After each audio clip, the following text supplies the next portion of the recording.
ओम साईराम आपण माने अछंती केमंते भल्लरे रहंतु समस्ते। भाई तते मोर रहिला राण कहिबुनी कथा पदी टाण तो आखिरे केबे देबिनी मुलुह तो आखिरे केबे देबिनी मुलुह हसेई बितते सारा जीवन राखी बांधिली मो राखिबा मन आज्ञा पुणी आसिगली पुणी एक नुआ अध्याय नहीं अध्यायटर ना हूँ राखी बांधिले मो भाई रे टिके रखिबु मान रक्षा बंधन भौणी आम जीवन केबे न करिबा भौणी कुहिनी मान आम भौणी आम हातरे राखी बंधिची सारा जीवन आम भौणी आमको आसिगली मोर तो आज्ञा भौणी ना कहूँ कथाटी मो भौणी मैंने भी शुणवे मो भाई मैंने भी शुणवे भौणी मैंने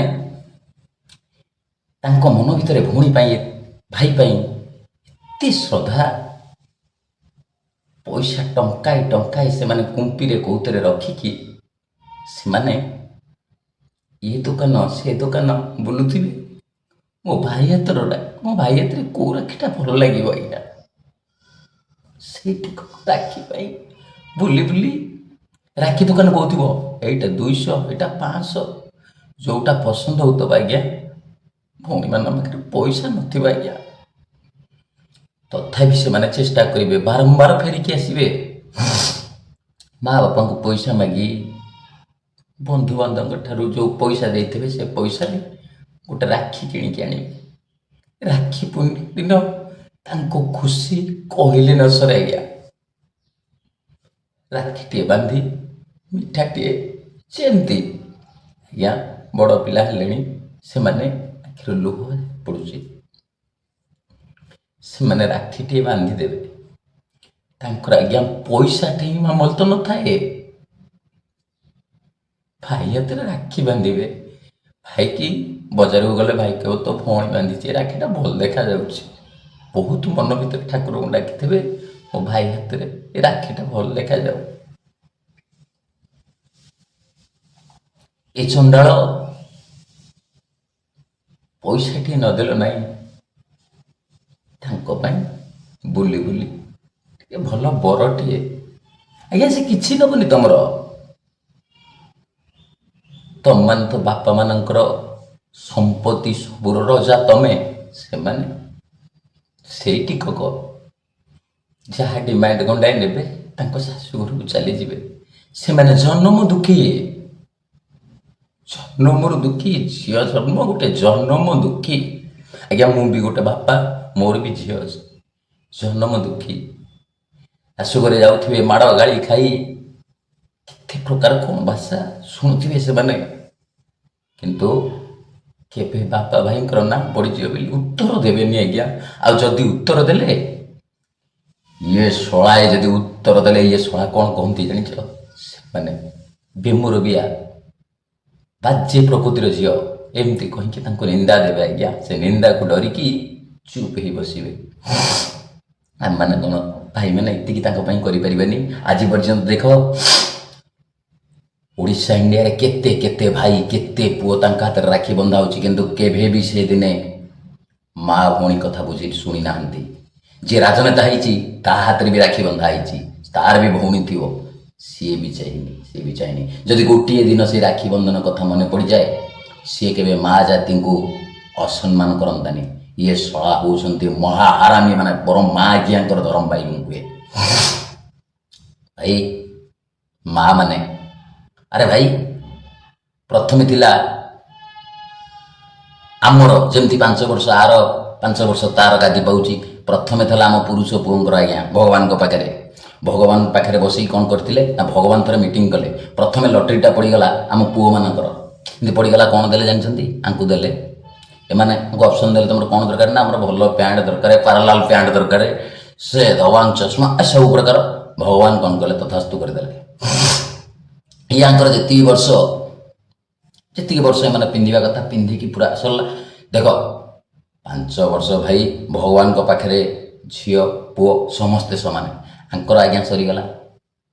ତାପରେ ଆସିଲା ମା' ମାନଙ୍କର। ମା' ମାନେ କ'ଣ ମାଗିଥିଲେ? ମା' ମାନେ ସମାନ, ମା' ମାନେ ବି ସେମିତି ଡ୍ରେସ୍ ପିନ୍ଧିବେ, ଚଷମା ପିନ୍ଧିବେ, ଗାଡ଼ି ଚଲେଇବେ, ସବୁ କରିବେ। ଏବେ ସେଇଆ ହେଉଛି ତାଙ୍କର ପଡ଼ିଗଲା ପାଳି। କିନ୍ତୁ ତମେ ଯେତେବେଳେ ପିନ୍ଧିଥିଲ ଜକି ଚଢ଼ି ପିନ୍ଧି ପ୍ୟାଣ୍ଟ କଟିଂ, ବାପା ଜିନ୍ ପ୍ୟାଣ୍ଟ ଏକଦମ କଟିଂ, ଚଷମା ଚଡ଼ି ପୁରା ପ୍ୟାଣ୍ଟ ଉପରେ ଚଡ଼ି ରହିବ, କମ୍ପାନୀ ଦେଖେଇକି ବୁଲୁଥିବେ, ବୁଝିଲ? କିଛି ସେମାନେ କହିଲେନି କେଉଁଦିନ। କିନ୍ତୁ ଏ ମା' ମାନଙ୍କର ଯେଉଁଦିନ ପଡ଼ିଗଲା ପାଳି ଏମାନେ ଯେତେବେଳେ ପିନ୍ଧିଲେ ମାନେ ସେମିତି ପିନ୍ଧିବେ ଭାଇ, ତାଙ୍କର ଦୋଷ ନୁହେଁ, ଏଇଟା ଭଗବାନଙ୍କ ପାଖରୁ ସେମାନେ ମାଗିକି ଆଣିଛନ୍ତି, ବୁଝିଲେ? ତମର ଦବା ଜିନିଷଟା ତମକୁ ଯେଉଁଟା ଦେଇଛନ୍ତି ସେମାନେ ସେତିକି କରିବେ। ସେ କଲା ପରେ ତାଙ୍କୁ କହିଦେଲେ ଇଏ ବଜାତି, ଏମିତିକା ଡ୍ରେସ୍ ପିନ୍ଧୁଛି, ଅର୍ଦ୍ଧନଙ୍ଗଳା। ଆରେ ଶଳା ତମେ ଯେତେବେଳେ ଅର୍ଦ୍ଧନଙ୍ଗଳା ହେଇଥିଲ ସେତେବେଳେ ଆଉ ହେଇନଥିଲା ଏମିତି ପ୍ରକାର। ଏଇଟା ଥରେ ମନ ଭିତରେ ଭାବିବାକୁ ଚେଷ୍ଟା କର। ଆଉ ଗୋଟେ ରହିଲା ଦୁର୍ଗା ପୂଜାରେ ମା' ମାନଙ୍କୁ କିଛି କହିବନି, ସତ୍ୟ। କାହିଁକି ନା ମା' ଆସିଯାଉଛି ଧରାପୃଷ୍ଠକୁ, କିଡ଼ା ଭଲସେ ଦବରେ। ହେ ଭାଇ, ଯିଏ ସଂହାରକାରିଣୀ ତା ପାଖରେ ଚ୍ୟାଲେଞ୍ଜ କରିବନି। ତମେ ଗୋଟେ ରାସ୍ତାରେ ଗୋଟେ ଝିଅ ଯାଉଛି, ସୁନ୍ଦର ଝିଅଟିଏ ବା ଖରାପ ଡ୍ରେସ୍ ପିନ୍ଧି ଯାଉଛି, ତାକୁ କେବେ କହିବନି ଆରେ ମା' ପୁଣି ତା ରୂପରେ ଆସିଥାଇପାରନ୍ତି। ଯିଏ ଦେଖିବ ଖରାପ ଆଖିରେ ସିଏ ନବ ପଛପଟରେ, ବୁଝିଲ? ମା' ତ୍ରିଶୂଳ ପୁରେଇ ଦବ ଛାତିରେ, ବାପା ବାହାଘର ଦେଖିବ ସାଥିରେ, ବୁଝିଲ? ଲେଗେ ଏମିତି ମିଛ କହିବିନି ଆଜ୍ଞା, ଯେଉଁଟା ଶୁଣୁଛୁ ସେଇଟା କହୁଛି, ଯାହା ଚାଲିଛି ସେଇଟା କହୁଛି। ରହିଲା ଭଉଣୀମାନଙ୍କର ରାକ୍ଷୀ ବନ୍ଧନରେ ଭଉଣୀମାନଙ୍କ ପାଇଁ ବହୁତ ପ୍ରକାର ଦେଖୁଛି ଡାଇଲେକ୍ଟରେ ଚାଲିଛି ସବୁ, ଭଉଣୀ ଏମାନେ ସେମାନେ। ଆରେ ଭାଇ କହିଲେ କ'ଣ ହବ, କାମରେ କରି ଦେଖାଅ। ମୋର ଭଉଣୀ ନାହିଁ ହେଲେ ଏ ଦୁନିଆ ସାରା ମୋର ଭଉଣୀ। ଆଜି ଯାକେ ମୋ ଗାଁରେ ବି ମୋ ଗାଁର ମା' ମାନେ ମୋତେ ଚିହ୍ନି ନଥିବେ, ମୋ ଗାଁରେ ମା' ମାନେ ଚିହ୍ନି ନଥିବେ, ମୋ ଗାଁରେ ଝିଅମାନଙ୍କୁ ମୁଁ ନାଁ ଧରି ଡାକେନି। ଆପଣ ଫଲୋ ହିସାବରେ ବା ଲାଇକ୍ କମେଣ୍ଟ ହିସାବରେ କମେଣ୍ଟ କରନ୍ତୁ, ସେମାନେ ବି ତୁମକୁ କହିପାରିବେ ମୁଁ ତାଙ୍କୁ ମା' ବୋଲି ଡାକେ। ଆଜ୍ଞା ମୋର ଭଉଣୀ ନାହାନ୍ତି, ମୁଁ ସମସ୍ତଙ୍କୁ ଭଉଣୀ ଆଖିରେ ଦେଖେ। କ'ଣ କରିବି ମୁଁ ଆଜ୍ଞା, ମୋର ବି ଝିଅଟି ଅଛି। ଏସବୁ ମୋ ଜାତକରେ ନାହିଁ। ଖରାପ ହେଇଥାଇପାରେ, ପରିଡ଼ା ଦିନ ଥିଲା ପରିଡ଼ା ନାଁରେ ଗୋଟେ ବ୍ରାଣ୍ଡ, ଏବେ ବି ବ୍ରାଣ୍ଡ, କିନ୍ତୁ ପରିଡ଼ା ଚାଲିଲେ ନିଆଁ ଜଳେ। କିନ୍ତୁ ପରିଡ଼ା ଆଜି ଅପରିଚିତ, ଗୋଟେ ଅପରିଚିତ ଆଉ ଗୋଟେ ରୂପ, କେତେବେଳେ ଡିସ୍ ମିସ୍ତ୍ରୀ, କେତେବେଳେ ସିଙ୍ଗର, ଏବେ ହୋଟେଲର ମୁଁ ଗୋଟେ ସିନିୟର କ୍ୟାପ୍ଟେନ୍ ଆଜ୍ଞା, king of the man only Parida. ଭଗବାନଙ୍କର ଆଶୀର୍ବାଦ ଅଛି, ସାଇର ଆଶୀର୍ବାଦ ଅଛି ଆଜ୍ଞା, ଆଉ ମୋ ଫଲୋଅର୍ସ ଭାଇମାନଙ୍କର ଫଲୋ ଅଛି। ଏତିକି ମୋତେ ବହୁତ ଦରକାର। ମୋ ଫଲୋଅର୍ସ ଭାଇମାନେ ଟିକେ ଫଲୋ କମ୍ କରିଦେଉଛନ୍ତି। ଆଜ୍ଞା ତୁମେ ରାଜନେତାକୁ ଟିପ ମାରିଛ, ତୁମକୁ ସେ ବାମ୍ଫ ଦଉଛି, ମୁଁ ଆଜ୍ଞା କେଉଁ ମୁଣ୍ଡିଟା, ମୁଁ କ'ଣ ଶୋଇନି? ମୋତେ ଟିକେ ଟାଇମ୍ ଟିକେ ନାକୁ ବାହାର କରି ଟିକେ ଭିଡ଼ିଓ ଟିକେ ଦେଖିଦେବ, ଆଉ ଟିକେ ନାକୁ ସେ କଣରେ ଟିକେ ନାକୁ ଘିଞ୍ଚି ଦେବ ମ, କ'ଣ ଟିକେ ଫଲୋ ଟିକେ କରିଦେବ। ତମ ଗର୍ବରେ, ତମମାନଙ୍କ ଗର୍ବ ପାଇଁ, ତମମାନଙ୍କ ଫଲୋ ପାଇଁ ମୁଁ ଆଜି ଗର୍ବ କରିପାରୁଛି। ମୋର ଆଜ୍ଞା ବାଳ କମଳ କନ୍ଥା କିଛି ନାହିଁ। ଏ ଫେସବୁକ୍ ତମର, ମୋର ନୁହେଁ। ମୋର କ'ଣ ଆଜ୍ଞା, ମୁଁ କିଏ ରେ, ମୁଁ କିଏ? ତମମାନେ ଫଲୋ କରିଛ, 5000 ଥିଲା, ତମେ ଆସି 57,000ରେ ପହଞ୍ଚିଛ। ଆଉ ଭାଇ ଆ ଚାଇ ବଡ଼ କାମ କ'ଣ କରିବ? ଗୋଟେ ଘର ପରେ ମୋର 57,000 ପରିବାର ହେଲେ ଭାଇ ତମେ ଟିକେ କ'ଣ କାଠେଇ ଗଲଣି? ଆଜ୍ଞା ମୋର ଟିକେ ପୁରୀ ଛୁଆ, ମୋର ଲେଗେ ବାହୁରେ, ତମର କ'ଣ ପଇସା ସରିଯାଉଛି? କ'ଣ ଏମିତି କରୁଛ ଆଜ୍ଞା? କାହିଁକି କ'ଣ ଭଲ କରିବାକୁ ଡରୁଛ ଏବେ? ଡରୁଛ କ'ଣ? କିନ୍ତୁ ମୁଁ କହିବି ଟି, ଆଜି ତମେ ଭଲରେ ଚଳୁଛ, କାଲି ତମେ ବାମ୍ଫ ନେବ, କହିବ କିଏ? ପରିଡ଼ା କହିବ। ତମେ କହିପାରିବନି ପରା। ହେକ୍ ତମେ କହିବା ଡରିବ ପରା, ମୁଁ କହିବି। ବୁଝିଲ? ବୋବା ଏକଦମ ଫୁଲ ବୋବା। କହିବି ତୁଣ୍ଡରେ, ଶୁଣିବ ସଫା କରି କାନରେ, ଆଉ ଗାଳି ପକେଇବ ଯାଇ ଗାଁ ଦାଣ୍ଡରେ। ବୁଝିଲ? ବାଲେକେ ଏ ହେଉଛି ପରିଡ଼ା ଡାଇଲଗ। ବୁଝିଲ ଆଜ୍ଞା? ଆଜ୍ଞା ଏଇଭଳି ପ୍ରକାର ବର୍ତ୍ତମାନ ଗରିବ ଲୋକମାନେ ଯେଉଁମାନେ ପିଲାଙ୍କୁ ପାଠ ପଢ଼ାଉଛନ୍ତି, ତାଙ୍କ ପିଲାକୁ ଚାନ୍ଦା ଦେବାକୁ ପଇସା ନାହିଁ। ଇଏ ଆଜ୍ଞା କରିସାରିଲେଣି, 100 200 କଲେଣି, ସିଏ କରିବେ ଆଜ୍ଞା କ'ଣ କହିଲେ? ପୁଣି ଦେଖନ୍ତୁ ଆଜ୍ଞା, ଭଉଣୀର ରାକ୍ଷୀ ବନ୍ଧନରେ ତମେ ଭାଇମାନେ କେମିତି କ'ଣ କରିଛ, ଭଉଣୀକି ପରୀକ୍ଷା କରିବା ପାଇଁ ପୁଣି ଭାଇମାନଙ୍କ ପାଇଁ ଆସିଯାଉଛି ଖୁଦୁରୁକୁଣୀ ଓଷା। ସେଥିରେ ଆଜ୍ଞା ତମମାନଙ୍କ ପାଇଁ ସେ କଷ୍ଟ କରିବେ ଆଜ୍ଞା ଖୁଦୁରୁକୁଣୀ। ସେ ଷ୍ଟୋରି ଟିକେ ପଢ଼, କି ମାଡ଼ ଖାଇଛି ରେ ଭାଉଜମାନଙ୍କ ପାଖରୁ ସେ ଦେଖ ମା ବନିଯାଇଛି ଖୁଦୁରୁକୁଣୀ ମା। ଖୁଦୁରୁକୁଣୀ ମା ଏଇଟା ସବୁବେଳେ ମନ ଭିତରେ ଭାବ। କେତେ ପରୀକ୍ଷା କରିବାରେ ଭଉଣୀମାନଙ୍କୁ। ଏ ଭଉଣୀମାନଙ୍କୁ କହିଦେଉଛନ୍ତି ସେ ଅମକ କରୁଛି, ସେ ସମକ କରୁଛି, ସେ ଅମକ କରୁଛି। ଆରେ ତମେ ସହୁଛ କେମିତି? ତମର ସେ ଭଉଣୀ ହେଇଥାଇପାରେ।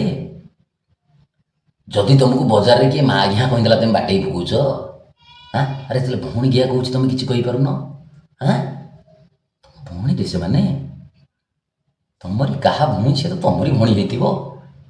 ଭଉଣୀର କଷ୍ଟ ସୁଝିବା ପାଇଁ ଭାଇ ପାଖରେ କିଛି ନାହିଁ। ଭାଇ ତତେ ମୋର ରହିଲା ରାଣ ନାହିଁ। ରାକ୍ଷୀ ବାନ୍ଧିଲେ ମୋର ରଖିବ ମାନେ ଓଡ଼ିଶାରେ ଫିଲ୍ମ ଦେଖିନ? ତମେ ଶଳାଏ ଫିଲ୍ମ ଦେଖି ଦେଖି ତମକୁ କ'ଣ କରିବୁ? କହିଛି ଯେତେ ମାଠିବୁ ମାଠେ, ନା ମୁଁ ସେଇ ଦରପଡ଼ା କାଟେ। ଭୁଲ କହୁଛି ଆଜ୍ଞା? ଭୁଲ କହିବନି ପରିଡ଼ା, ତା ଜାତକରେ ନାହିଁ ଭୁଲ। ଚାଲ ଚାଲ ଉଠ ବସ ନେ ଯା ଉଠ ଆଡ଼ାଇଲେ ଆଜ୍ଞା। ରହୁଛି ମୋ ଭଉଣୀମାନଙ୍କ ପାଇଁ କହିଛି, ମୋ ଭଉଣୀମାନେ ନିଶ୍ଚୟ ମୋତେ ଫଲୋ କରିବେ। ଏଇଟା ସତ୍ୟ, ତ୍ରିବାର ସତ୍ୟ। ଆଉ ଭାଇମାନେ ତେମେ ତ କର୍ଣ୍ଣ ବାଳଙ୍ଗା। ତମ ମନ ଭିତରେ ଯଦି ଭଉଣୀମାନଙ୍କ ପାଇଁ ସ୍ନେହ ଥବ, ଫଲୋ କମେଣ୍ଟଟି ନିଶ୍ଚୟ ହେବ। ଆଉ ମୋ ଭଉଣୀ ଏଇଟା ଗ୍ୟାରେଣ୍ଟି ମୁଁ ଦେଇ କହୁଛି, ମୋ ଭଉଣୀମାନେ ମୋତେ ଫଲୋ କରିବେ କରିବେ କରିବେ। ଆଉ ନ କରିଲେ ମୁଁ ବା କ'ଣ କରିବି? ତାଙ୍କ ପାଉଣା ସୁଝିବାକୁ ମୋ ପାଖରେ ଟାଇମ୍ ନାହିଁ। ତମମାନଙ୍କ ପାଇଁ ମୁଁ ଆଜି ଋଣୀ। ତମେମାନେ ଯଦି ଭଉଣୀମାନଙ୍କ ଋଣ ସୁଝି ଦେଇଥିବ, ତାହେଲେ ପରିଡ଼ା ଟିକେ ହାଲକା ହେଇଯିବ। ନହେଲେ ଫଲୋ ଯଦି ନ ମିଳିଲା, ମୁଁ ଜାଣିବି ତମେ ଋଣମୁକ୍ତ ହେଇନ। ବୁଝିଲ? ରହୁଛି। ଆପଣମାନେ ଅଛନ୍ତି କେମନ୍ତେ, ଭଲରେ ରହନ୍ତୁ ସମସ୍ତେ। ରହୁଛି, ବାଏ।